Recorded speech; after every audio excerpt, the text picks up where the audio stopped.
Just a quick reminder guys, these narrations are best enjoyed with headphones on. On the date of this review being recorded and uploaded, today marks the 18th anniversary of James's accident in 2004. The day started with him being an average 13-year-old boy, starting his third year at his local high school.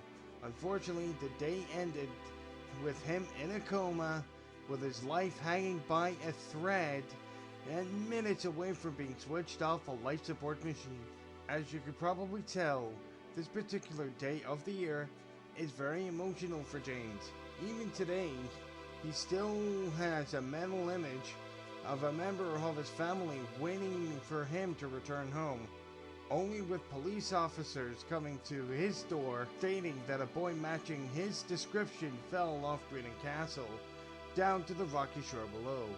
This year, he's decided to review a remake of one of the most influential titles from the PlayStation 1 library. Can this game restore our faith in remakes/remasters, or will this be another step on this downward slope? Well, without further ado, let's find out.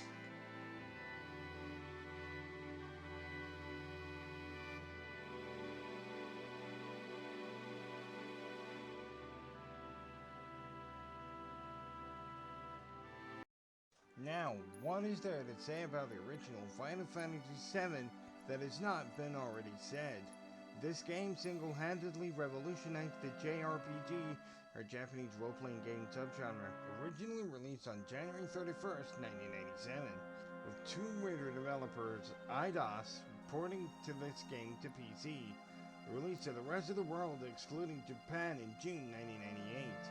The review of the original version can be found here or in the video's description. The game was an instant classic with a remastered version of the game's opening cutscene unveiled to the public in E3 2005. The purpose of this was to showcase the world what Sony's newest console at the time, the PlayStation 3, was capable of. However, such a remake of this classic never came to pass through the console's life cycle. This only added fuel to the fire as thousands of diehards screamed out for over a decade for a full remake of this title. During Sony's E3 2015 press conference, Square Enix dropped the bombshell. They announced that a full remake of the original Final Fantasy VII was in active development. During the game's development, it was confirmed that the game will be split into numerous parts. The game was finally released on April 10th, 2020, released exclusively for the PlayStation 4 to worldwide acclaim. 1 year later, the game received a further remake exclusively for the PlayStation 5 on the 10th of June, 2021. The game was ported once again to PC systems as an Epic Games Store exclusive on December 16th, 2021. As I said earlier, this game is the first part of the full remake of the 1997 PS1 classic. You play as Cloud Strife, a former soldier of the army of the Shinra Power Corporation turned mercenary who has been hired by the eco-terrorist group Avalanche. It is up to you to stop one of his former captains who went rogue from destroying the planet, and the accessibility scores are as follows. To get the ball rolling, visibility given 8. Let's get the negatives out the way. There are no colorblind mode present in its interface.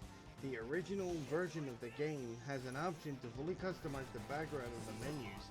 This game does not contain that feature.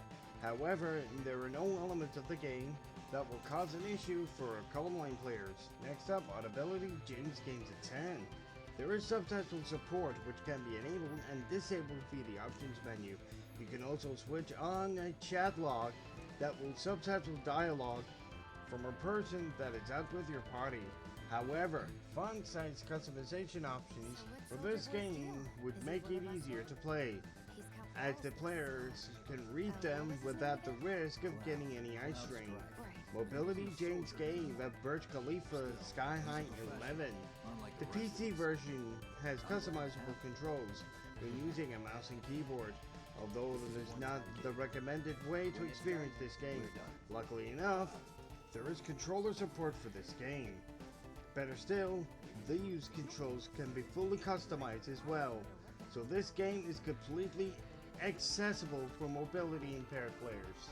Last but certainly by no means least, Gameplay Jim scored a sky-high 11. In today's gaming world, the words remake and remaster seems to be a way for developers and publishers to gain a quick buck by porting the game to a current generation system by modifying the game to make it compatible with modern hardware, resulting in most cases unfinished, buggy messes at launch, as these titles are quite literally rushed out the door.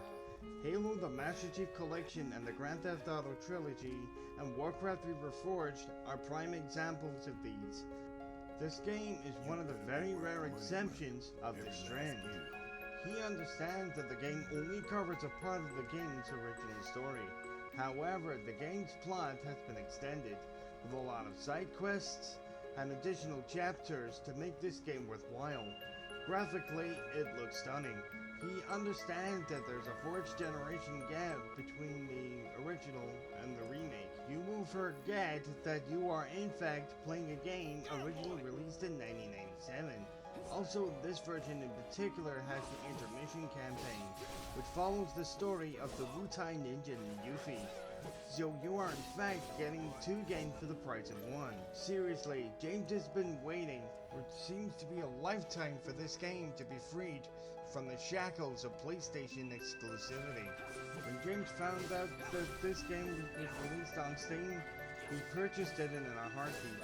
The reason why James specifically chose this game to commemorate the 18th anniversary of his accident is that he remembers playing the original with his brother the night before the accident itself.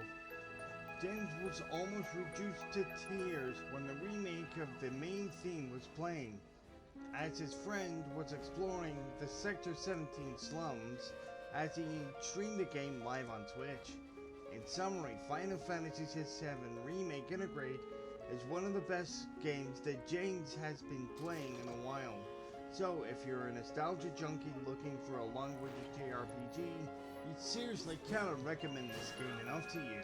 And the overall score, it's a perfect 100%. See you guys in the next review, which will be a week 1 release. Interesting, ain't it? It's my own Tales proper reading on the behalf of Spartan Commander 1990 out. Roll out, Spartan Legion!